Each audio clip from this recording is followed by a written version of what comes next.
a medical condition which is thought to affect around 1 in 3,000 women. It means that she has 2 vaginas. But Hazel's condition is even more complicated, making her 1 in a million. She's here to explain, along with Dr. Dawn Harper. And we read through this morning going, no, no. I mean, it is extraordinary. But for you, growing up, when you were little, you didn't spot it, and neither did your mum.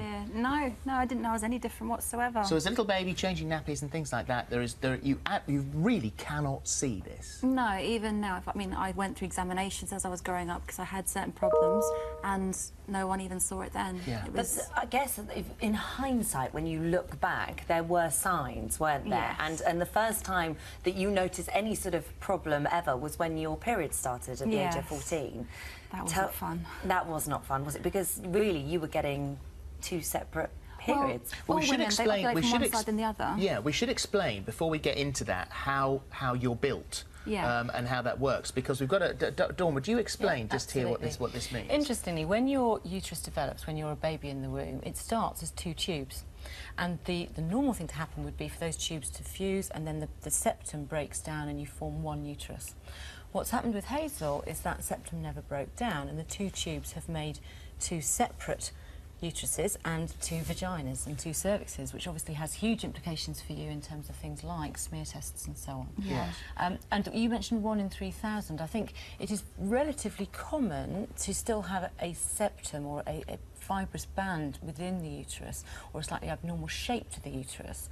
And that's the kind of thing that I might pick up on one of my patients who we might be doing an ultrasound, for example, for a completely unrelated problem, and it's just something that we find.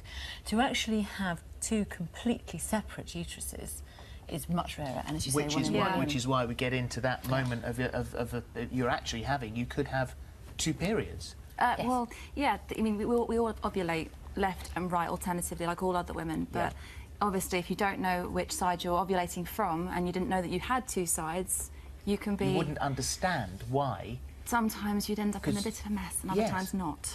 Gosh, that must... I mean, at that age, when you're just starting your period anyway, and it's all a bit confusing, it's all a bit messy, and it's all a bit horrid, it must have been terrible for you. It wasn't nice. I mean, I had friends, I'd try and explain to them having problems, and, you know, I'd say to them, they had no idea what I was doing wrong. They looked even more confused than I did. Well, because you did ask one of your friends, didn't you? And I did. I'll get you to explain this, that you didn't... You were saying, well, which hole? My more embarrassing story, is when I actually did ask a friend. I said, do you have any problem working out which hole to put in? She thought I was putting them up my bottom.